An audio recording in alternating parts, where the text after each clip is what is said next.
July 30 വെളുപ്പാൻ നേരവും തുടർന്നുള്ള ഈ ദിവസങ്ങളുമെല്ലാം ഒരു സ്വപ്നമായിരുന്നോ അതോ യാഥാർത്ഥ്യം തന്നെയോ എന്ന് ഇതുവരെയും വിശ്വസിക്കുവാൻ എനിക്ക് കഴിയുന്നില്ല. മുണ്ടക്കൈ പ്രദേശത്ത് ഉണ്ടായ ഉരുൾപൊട്ടൽ നമ്മുടെ ഈ നാടിനെ വിറങ്ങലിപ്പിച്ചിരിക്കുകയാണ്. മനുഷ്യവാസമുള്ള പ്രദേശങ്ങളാണ് അത് തൂത്തുവാരി എറിഞ്ഞത്. മുണ്ടക്കൈ ചൂരമല പ്രദേശത്തെ 360ഓളം പേരുടെ മൃതശരീരങ്ങൾ കണ്ടുകിട്ടിയിരിക്കുന്നു. ഇനിയും അനേകരെ കണ്ടെത്തുവാനുണ്ട്. കൂടാതെ അനേകം പേർ ആശുപത്രികളിൽ ചികിത്സ തേടുന്നു. നമ്മുടെ ഈ ചൂരൽമല സെന്റ് സെബാസ്റ്റ്യൻ ഇടവക ദേവാലയത്തിലെ 5 വീടുകൾ പൂർണ്ണമായിട്ടും തകർന്നു. 4 വീടുകൾ നിലനിൽപ്പ് ഉണ്ടെങ്കിലും അവിടെ എത്തിച്ചേരുവാൻ യാതൊരു വഴിയുമില്ലാത്ത സാഹചര്യം. ദുരന്തമുണ്ടായ നിമിഷം മുതൽ ഈ ദേവാലയത്തിന്റെ അകവും പള്ളി ഹാളും പരിസരവും എല്ലാം നമ്മൾ രക്ഷാപ്രവർത്തകർക്കായിട്ട് വിട്ടു നൽകി. ഈ പള്ളിയുടെ അകത്താണ് ജാതിമത ഭേദമന്യേ ആളുകൾ അഭയം പ്രാപിച്ചത്, രക്ഷാപ്രവർത്തകരായ സൈനികർ വിശ്രമിച്ചത്. ഇപ്പോഴും രക്ഷാപ്രവർത്തനങ്ങൾ നടന്നുകൊണ്ടിരിക്കുന്നു. നമുക്ക് പ്രാർത്ഥിക്കാം അവർക്ക് വേണ്ടി. ഈ വലിയ ദുരന്തത്തിലൂടെ നമ്മുടെ 9 പ്രിയപ്പെട്ടവരാണ് കാണാമറയത്ത് ആയത്. 8 പേർ ഇടവകാംഗങ്ങളാണ്. ജസ്റ്റിൻ എന്ന് പറയുന്ന ഒരാൾ ഇവിടെ ബന്ധുവീട്ടിൽ വന്ന ആളാണ്. ഈ ജസ്റ്റിനെയും കൂട്ടിയാണ് നമുക്ക് 9 പേർ നഷ്ടമായിരിക്കുന്നത്. ഇതിൽ 7 പേരുടെ മൃതസംസ്കാര ശുശ്രൂഷകൾ നടന്നു. ഇനിയും 2 പേർ നമ്മുടെ കാണാമറയത്താണ്. ഇവരുടെ നഷ്ടപ്പെടൽ ഈ ചൂരൽമല ഇടവകയ്ക്ക് തീരാ നഷ്ടമാണ്, വിശ്വസിക്കുവാൻ സാധിക്കാത്തതുമാണ്. ആശുപത്രിയിൽ ചികിത്സയിൽ ആയിരിക്കുന്ന റെജീന, ജെയ്സൺ, ഓമന എന്നിവരെ പ്രത്യേകമായിട്ട് ഓർക്കുകയും അവരുടെ സൗഖ്യത്തിനായിട്ട് നമുക്ക് പ്രാർത്ഥിക്കുകയും ചെയ്യാം. ഇപ്പോഴും കാണാമറയത്ത് ആയിരിക്കുന്ന പ്രിയപ്പെട്ട തേക്കിലക്കാട്ടിൽ ജോയി, ലീലാമ്മ ദമ്പതികൾ കഴിഞ്ഞ ഞായറാഴ്ച വിശുദ്ധ കുർബാന കഴിഞ്ഞ സെമിത്തേരിയിൽ എല്ലാവരും ചെടിയെല്ലാം നട്ട് തിരിച്ചു വന്നപ്പോൾ ജോജോ പറഞ്ഞു, ജോയി ചേട്ടൻ കല്ലറയൊക്കെ പ്രത്യേകിച്ച് നോക്കുന്നുണ്ട്. കുടുംബക്കല്ലറ എടുക്കാനാണോ അതോ ഭാര്യയ്ക്കും തനിക്കുമുള്ള സ്ഥലം കണ്ടെത്തുകയായിരുന്നോ എന്ന് അറിയില്ല. മുൻപ് ഞാൻ പറഞ്ഞതുപോലെ ജോയി ചേട്ടൻ ഒരു നിഷ്കപടനായ ഒരു യഥാർത്ഥ ഇസ്രായേൽക്കാരനായിരുന്നു. 27-ാം തീയതി കൊച്ചുമകന്റെ ജന്മദിനം വീട്ടിൽ ഒരുമിച്ച് ആഘോഷിച്ചപ്പോൾ ജോയി ചേട്ടനും ലീലാമ്മ ചേച്ചിയും പറഞ്ഞു, ഒരു ഉരുൾ പൊട്ടിയാല് ഈ ഭാഗത്തുള്ള വീടെല്ലാം എടുത്തുകൊണ്ട് പോകും. ആ വാക്കുകൾ 3 ദിവസങ്ങൾക്ക് ശേഷം അന്വർത്ഥമായിരിക്കുന്നു. എല്ലാവരും പ്രിയപ്പെട്ട അയൽവാസികളും മക്കളും എല്ലാം പറഞ്ഞു മാറുവാനായിട്ട്. പക്ഷെ അവർ മാറിയില്ല. എന്തെങ്കിലും സംഭാവനയോ പിരിവോ പറഞ്ഞാൽ കുർബാന കഴിഞ്ഞ ഉടൻ ആദ്യം തന്നെ പോക്കറ്റിൽ കൈയിട്ട് തരുന്നത് ജോയി ചേട്ടനായിരിക്കും. ഇടയ്ക്ക് എന്നെ കാണാൻ വരുമ്പോഴും മുടങ്ങാതെ ക്ലീനിങ്ങിനും പൊതുപ്പണിക്കുമെല്ലാം വരുമ്പോഴും ജോയി ചേട്ടനും ലീലാമ്മ ചേച്ചിയും വരുമ്പോൾ ഒരു പൊതി ആരും കാണാതെ ഇത് അച്ഛനാണ് എന്ന് പറഞ്ഞ് കൊണ്ടുവരും. സ്നേഹിക്കാൻ മാത്രം അറിയുന്ന ഒരു അപ്പനും അമ്മയും പള്ളിയിലെ എല്ലാ കാര്യങ്ങൾക്കും മുൻപന്തിയിലുണ്ടാകും. തിരുനാളിലും കുരിശിന്റെ വഴിയിലുമെല്ലാം കുരിശുമെടുത്ത് ഏറ്റവും മുൻപിലുണ്ടാകും. മുൻ കൈക്കാരനായിട്ടും AKCC ഭാരവാഹി എന്ന നിലകളിലുമെല്ലാം ജോയി ചേട്ടനും മാതൃവേദിയുടെ എല്ലാ പ്രവർത്തനങ്ങളിലും ലീലാമ്മ ചേച്ചിയും സജീവമായിരുന്നു. രാവും പകലും ഏലത്തോട്ടത്തിൽ അധ്വാനിച്ച് ജീവിക്കുന്ന കുടുംബം. ഞായറാഴ്ച ഞങ്ങൾക്ക് എല്ലാവർക്കും തന്നുവിട്ട പഴം ഇപ്പോഴും അവശേഷിക്കുന്നുണ്ട്. പക്ഷേ ജോയി ചേട്ടനും ലീലാമ്മ ചേച്ചിയും ആ വീടും പരിസരവും ഇന്ന് അവശേഷിക്കുന്നില്ല. ഈ അടുത്ത് വീട്ടിലേക്കുള്ള വഴിയും മുറ്റവും എല്ലാം ഇന്റർലോക്ക് ചെയ്ത് വൃത്തിയാക്കിയത് സ്വർഗത്തിലേക്കുള്ള വഴിയാണ് എന്ന് തിരിച്ചറിയുന്നു. ഒരു ദിവസം ക്ലീനിങ്ങിന് വന്നപ്പോൾ ജോയിച്ചേട്ടൻ പറഞ്ഞു, അച്ഛാ, ഈ വെള്ള ടൈൽ ഇട്ടിരിക്കുന്ന പള്ളിമുറിയിൽ തുടച്ച് വൃത്തിയാക്കി കഴിഞ്ഞപ്പോൾ വലിയ പ്രകാശവും തെളിച്ചവുമുണ്ട് എന്ന്. ഇതുപോലെ നമ്മുടെ മനസ്സും നമ്മൾ അടിച്ചു വൃത്തിയാക്കിയാൽ എത്രമാത്രം പ്രകാശവും തെളിച്ചവും ഉണ്ടാകും എന്ന്. മക്കളെയും കൊച്ചുമക്കളെയും എല്ലാം സ്നേഹിച്ച ആ ഒരു കുടുംബം പ്രത്യേകമായിട്ട് അവരെല്ലാം ഓർക്കുന്നു. എത്രയും വേഗം ഈ പുണ്യപ്പെട്ട ജീവിതങ്ങളെ തിരിച്ചു കിട്ടട്ടെ, അവരെ കണ്ടെത്തട്ടെ എന്ന് പ്രത്യേകമായിട്ട് പ്രാർത്ഥിക്കുകയും ചെയ്യുന്നു. ഞങ്ങളുടെ എല്ലാമായിരുന്നു വരവുകാലായിൽ നീതു ജോജോ. കൊച്ചുകുട്ടികൾക്ക് അമ്മയും ജ്യേഷ്ഠ സഹോദരിയുമായിട്ടും യുവജനങ്ങൾക്ക് സഹോദരിയും മുതിർന്നവർക്ക് അനുജത്തിയും ആയിട്ട് നീതു എപ്പോഴും ഉണ്ടായിരുന്നു. തന്റെ ജോലിസ്ഥലത്തെ തിരക്കുകൾക്കിടയിലും കുടുംബത്തിലെ പ്രാരാബ്ധങ്ങൾക്കിടയിലും പള്ളിയുടെ എല്ലാ കാര്യങ്ങളിലും സജീവമായിരുന്നു.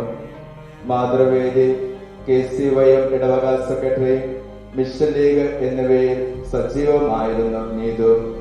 ഞായറാഴ്ച കോരിച്ചൊരിയുന്ന മഴയത്ത് ഒരു മടിയും കൂടാതെ ജോജോയും മകനുമൊത്ത് മിഷൻ ലീഗിന്റെ സാഹിത്യ മത്സരത്തിൽ പങ്കെടുക്കുവാൻ കൽപ്പറ്റയിൽ പോകുകയും ചെയ്തു. എന്ത് കാര്യം പറഞ്ഞാലും നീതു റെഡിയായിരുന്നു. 30 വയസ്സുകൊണ്ട് 100 വർഷം ചെയ്യാവുന്നതെല്ലാം ചെയ്തു എന്ന് ഞാൻ വിശ്വസിക്കുന്നു. ഒരു പ്രോഗ്രാം കണ്ടക്ട് ചെയ്യാൻ പറഞ്ഞാലും പാട്ട് പാടുവാനോ ഡാൻസ് കളിക്കുവാനോ പ്രസംഗിക്കുവാനോ നേതൃത്വം വഹിക്കുവാനോ അങ്ങനെ എല്ലാത്തിലും നീതു മിടുക്കിയായിരുന്നു. സർവകല വല്ലഭയായിരുന്നു. വൈദികർക്കും സിസ്റ്റേഴ്സിനും എല്ലാവർക്കും പ്രിയപ്പെട്ട മകൾ. വാഴവറ്റയിൽ അൾത്താര ബാലികയായി അവിടെയും എല്ലാവരുടെയും കണ്ണിലുണ്ണിയായിരുന്നു. വിവാഹ ജീവിതത്തിന്റെ 10ാം വാർഷികം ആഘോഷിച്ച ഈ വർഷത്തിൽ തന്നെ തന്റെ എല്ലാ പ്രിയപ്പെട്ടവരെയും ജീവിത പങ്കാളിയെയും മകനെയും മാതാപിതാക്കളെയും സഹോദരങ്ങളെയും എല്ലാം അവശേഷിപ്പിച്ച് അവരെയെല്ലാം തന്റെ ഫോൺ കോളിലൂടെ രക്ഷിക്കുവാൻ ആഹ്വാനം ചെയ്തുകൊണ്ട് നല്ല ഓർമ്മകളും മാത്രം അവശേഷിപ്പിച്ച് നമ്മോട് എല്ലാം കടന്നുപോയിരിക്കുകയാണ്. പ്രിയപ്പെട്ട സഹോദരി, എന്നും നിന്റെ ആ പുഞ്ചിരി ഞങ്ങളുടെ ഹൃദയത്തിലുണ്ട്.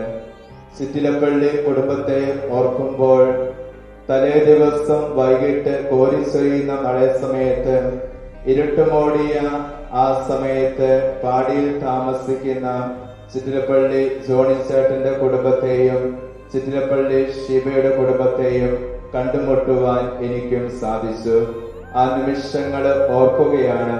പുഴയിലെ വെള്ളം ആർത്തു വരുമ്പോഴും എന്ത് ചെയ്യണം എന്നറിയാതെ അവർ ആശങ്കയിലായിരുന്നു. ജോണിച്ചേട്ടനും കുടുംബവും പാടിയിലേക്ക് താമസിക്കുവാൻ വന്നതുകൊണ്ടാണ് ഷീബ ചേച്ചിയും കുടുംബവും അവിടെ തന്നെ നിന്നത്. അല്ലെങ്കിൽ പാലക്കാടേക്ക് പോകുവാൻ വേണ്ടി അവര് തയ്യാറെടുപ്പുകളും ആലോചനകളും നടത്തുകയും ചെയ്യുകയായിരുന്നു. വീട്ടിലേക്ക് കയറുവാൻ നിർബന്ധം പറഞ്ഞപ്പോഴും വെള്ളം ഒലിക്കുന്നതിനാല് ഞാൻ അങ്ങോട്ട് കയറിയില്ല. പലപ്പോഴും വീട്ടിൽ വരുമ്പോൾ എന്തെങ്കിലും കഴിക്കുവാൻ നിർബന്ധം പിടിക്കുന്ന ശിവശേഷി പള്ളിയിലെ തിരുനാൾ സമയത്തുമെല്ലാം പള്ളിമുറിയിൽ വരുന്ന ഗസ്റ്റുകൾക്ക് ഭക്ഷണ കാര്യങ്ങളെല്ലാം നിർവഹിക്കുവാൻ ഉത്തരവാദിത്തോടുകൂടി അതെല്ലാം ഏറ്റെടുത്ത് നടത്തുകയും ഒക്കെ ചെയ്ത ആ ദിനങ്ങൾ ഓർക്കുകയാണ്. ഈ സംഭവ വികാസങ്ങളെ കുറിച്ചെല്ലാം പറഞ്ഞ് ഇനിയും പാലക്കാടേക്ക് പോകുവാൻ വന്നതേയുള്ളൂ, ഇനിയും സമയമില്ല എന്ന് പറഞ്ഞുകൊണ്ട് ആയിരിക്കുകയായിരുന്നു അവരെല്ലാവരും. അന്ന് കണ്ടുമുട്ടിയ ആ നിമിഷത്തില് മറ്റൊരു ദിവസത്തില് മൃതശരീരമായിട്ട് വരുമെന്ന് ഒരിക്കലും വിശ്വസിക്കുകയും ചെയ്തിട്ടില്ല. കൂടാതെ ശിവചേച്ചിയുടെ മകൻ ഷിസിൻ ഈ മാസങ്ങളിലെല്ലാം പള്ളിയിലായിരുന്നു തന്റെ ബുള്ളറ്റ് കൊണ്ടുവന്ന് വെച്ചിരുന്നത്. ആ ബുള്ളറ്റ് പള്ളിയിലേക്കുള്ള പ്രവേശനം പള്ളിയോട് അടുത്തുള്ള ഒരു ജീവിതത്തിന് അവനെ സഹായിക്കുകയും ചെയ്തിട്ടുണ്ട്. വീട്ടില് കൈക്ക് വേദനയാണ് എന്ന് പറഞ്ഞുകൊണ്ട് റെസ്റ്റ് എടുക്കുകയായിരുന്നു ആ മകനെ കണ്ടുമുട്ടിയപ്പോൾ. തീർച്ചയായിട്ടും ആ പ്രിയപ്പെട്ട മകനെയും തമ്പുരാന്റെ തിരുസന്നിധിയിലേക്ക് യാത്രയായതിൽ അതിയായിട്ട് വിഷമിക്കുകയും ചെയ്യുന്നു. ചിറ്റിലപ്പള്ളി ജോണിച്ചേട്ടനും കുടുംബവും അഭിനവ് എന്ന് പറയുന്ന കുട്ടി ബർത്ത്ഡേ കേക്ക് മുറിച്ചതും അന്ന് കണ്ട ആ ഒരു നിഷ്കളങ്കനായിട്ടുള്ള ഒരു മാലാക കുഞ്ഞ് ജീവിതത്തിലെ മാനസികമായ അസുഖങ്ങൾ ഉണ്ടായി എങ്കിൽ പോലും ആ കുഞ്ഞ് എല്ലാവർക്കും പ്രിയപ്പെട്ടവനായിരുന്നു. ഞങ്ങൾക്ക് എല്ലാവർക്കും ഒരു ശിശുവായിരുന്നു. അഭിനവ് ദൈവത്തിന്റെ പ്രിയപ്പെട്ട മകനായിട്ട് സ്വർഗത്തില് ആയിരിക്കുന്നുവെന്ന് ഞങ്ങൾ ഉറച്ചു വിശ്വസിക്കുന്നു. അനുഗ്രഹം 31-ാം തീയതിയാണ് ജന്മദിനം. ആ ജന്മദിനം 30-ാം തീയതി എടുത്തുകൊണ്ട് പോയെങ്കിലും 31-ാം തീയതി സ്വർഗത്തിലാണ് അനുഗ്രഹന്റെ ഈ വർഷത്തെ ജന്മദിനം ആഘോഷിക്കുവാൻ ദൈവം ഇടവരുത്തിയത്. അനുഗ്രഹ എല്ലാവർക്കും അനുസരണയുള്ള ഒരു കുട്ടിയായിരുന്നു. തലേ ദിവസം ഫോണ് കളിച്ചുകൊണ്ടിരിക്കുമ്പോൾ ഷീബ ചേച്ചി ശകാരിച്ചതും സ്നേഹത്തോടുകൂടി അവരോട് ഇടപെടുന്നതുമെല്ലാം ഇപ്പോഴും മനസ്സിൽ കണ്ടുമുട്ടുന്നു.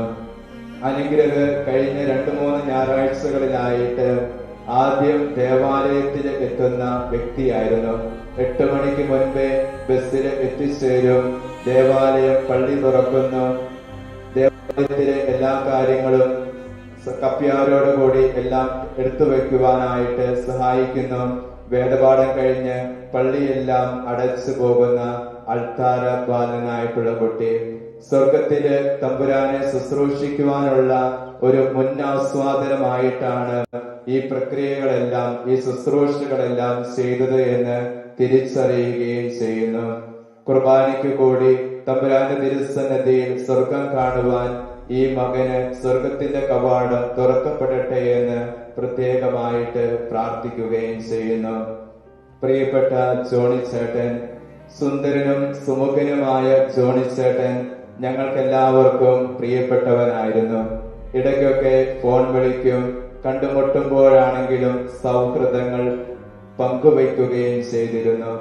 ജോണിച്ചേട്ടന്റെ പാട്ടുകൾ ഞങ്ങളെ എല്ലാവരെയും വളരെയധികം ആകർഷിച്ചത് തന്നെയാണ്.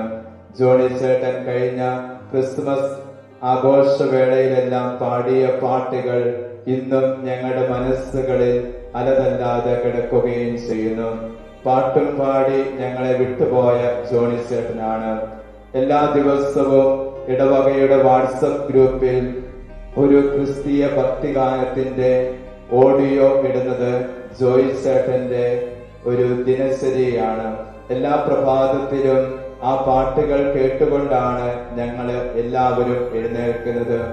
ആദ്യമൊക്കെ ഇട്ടപ്പോൾ അധികം പേരൊന്നും അത് കേൾക്കുന്നില്ലെങ്കിലും കഴിഞ്ഞ ഈ അടുത്ത കാലത്ത് എല്ലാവരും പറഞ്ഞു, ജോണിച്ചേട്ടന്റെ പാട്ടുകൾ അത് വളരെ പഴയ പാട്ടുകളാണ്, ഇപ്പോൾ കിട്ടാത്ത പാട്ടുകളാണ്, വളരെ അർത്ഥവത്തായിട്ടുള്ള പാട്ടുകളാണ്, അത് എല്ലാ ദിവസവും ഞാൻ കേൾക്കുന്നുണ്ട് എന്ന് പലരും പങ്കുവച്ചത് ഈ അവസരത്തിൽ ഓർക്കുകയാണ്. അങ്ങനെ എല്ലാ ദിവസവും ഈ പാട്ട് ഗ്രൂപ്പിൽ ഇട്ട് അവസാന ദിവസം ഉരുൾപൊട്ടലിന്റെ തലേ ദിവസം തിങ്കളാഴ്ച ഇട്ട പാട്ട് അത് നമ്മുടെ എല്ലാം ഹൃദയം തകർക്കുന്ന, അല്ലെങ്കിൽ ഇതിനെല്ലാം ഒരു മുന്നാസ്വാദനമായിട്ട് പ്രവചനാതീതമായിട്ട് ഇട്ട പാട്ടായിട്ട് ഞാൻ കരുതുകയാണ്. അതിന്റെ ആദ്യത്തെ വരികൾ ഇപ്രകാരമാണ്: ആരെല്ലാം മറന്നാലും മറക്കാത്ത സ്നേഹമൻ യേശു എന്ന് തുടങ്ങിയ ആ പാട്ട് തീർച്ചയായിട്ടും നമ്മെ കൂടുതൽ ദുഃഖത്തിലേക്ക് നയിക്കുന്ന കാര്യങ്ങൾ തന്നെയാണ്. പ്രിയപ്പെട്ട ജോണിച്ചേട്ട, സ്വർഗത്തിൽ ദൈവതിരുസന്നിധിയിൽ ഇനിയും സംഗീതങ്ങൾ, പാട്ടുകൾ പാടി ദൈവത്തെ മഹത്വപ്പെടുത്തുവാൻ അങ്ങേക്ക് ആകട്ടെ എന്ന് ഞങ്ങൾ പ്രാർത്ഥിക്കുകയും ചെയ്യുന്നു. ഇടവകാംഗമല്ലെങ്കിൽ പോലും ഇവിടേക്ക് ശിവശേഷിയുടെ വീട്ടിലേക്ക് കടന്നു വന്ന മകനാണ് പ്രിയപ്പെട്ട ജസ്റ്റിൻ. 25 വയസ്സ്. ജസ്റ്റിൻ ജെയ്സന്റെ കൂടെ പുതിയ ബുള്ളറ്റൊക്കെ വാങ്ങി സ്ഥലം കാണുവാൻ വേണ്ടി അവര് അന്നേ ദിവസം പ്രഭാതത്തില് എത്തിച്ചേർന്നവരാണ്. പ്രിയപ്പെട്ട ജസ്റ്റിനെയും വഴിയിൽ വെച്ച് കാണുവാനും സംസാരിക്കുവാനും പരിചയപ്പെടുവാനും ഇടയായി. ജസ്റ്റിൻ പറഞ്ഞു വെച്ച ഒരു കാര്യമുണ്ട്: 6 മാസം പ്രായമുള്ളപ്പോഴാണ് ഈ പ്രദേശത്ത് ആദ്യമായിട്ട് വന്നത്. അന്നും ഒന്നും തിരിച്ചറിയാൻ കഴിയാതെ ഇരുന്നതുകൊണ്ട് അതിനുശേഷം ആദ്യമായിട്ട് ഓർമ്മ വെച്ചപ്പോഴാണ് ഈ പ്രദേശത്ത് ഈ മനോഹരമായിട്ടുള്ള പ്രദേശം കാണുവാൻ ബുള്ളറ്റിൽ കയറി രണ്ടുപേരും കൂടി വന്നത്. ആ യാത്ര ജീവൻ എടുത്തുകൊണ്ട് പോകുവാൻ ഉള്ളതായിരുന്നുവെന്ന് തീർച്ചയായിട്ടും അത് അറിയുമ്പോൾ വേദനാജകം തന്നെയാണ്. പ്രിയപ്പെട്ട നഷ്ടപ്പെട്ടു പോയ ഇവർക്ക് ഓരോരുത്തർക്കും ഇടവക കുടുംബത്തിന്റെ പ്രാർത്ഥനയും ദൈവാനുഗ്രഹം ഉണ്ടാകണമെന്നുള്ള യാചനയുമാണ് ഈ അവസരത്തില് ഞങ്ങൾ സമർപ്പിക്കുന്നത്. ജീവന്റെയും മരണത്തിന്റെയും നാഥനായ നല്ല ദൈവം ഈ പ്രിയപ്പെട്ടവരെയെല്ലാം അനുഗ്രഹിക്കട്ടെ. ഒപ്പം ഇവരുടെ കുടുംബാംഗങ്ങൾക്ക് ആശ്വാസം അരുളുകയും തമ്പുരാന്റെ വലിയ സംരക്ഷണം എന്നും എല്ലായ്പ്പോഴും ഉണ്ടായിരിക്കുകയും ചെയ്യട്ടെ. നല്ല ദൈവം നമ്മെ ഏവരെയും അനുഗ്രഹിക്കട്ടെ. ആമേൻ.